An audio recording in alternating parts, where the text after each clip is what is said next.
مکرم شخص ہے، کیونکہ اس شخص نے 600 سال رب تعالیٰ کی عبادت میں مشغول کیے اور حضور علیہ السلام کو امتی بننے کے لیے اس غار میں رہا، اس پہاڑ میں رہا۔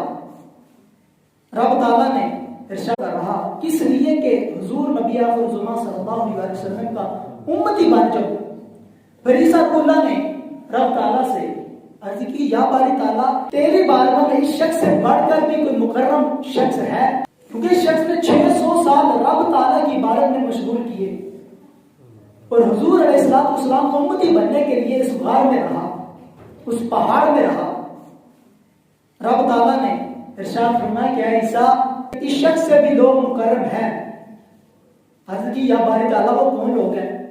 فرمایا کہ امت محمدی میں سے، امت محمدی میں سے جو کوئی ماہ رجب کا ایک روزہ رکھے گا اس شخص سے بھی شخص مکرم ہے۔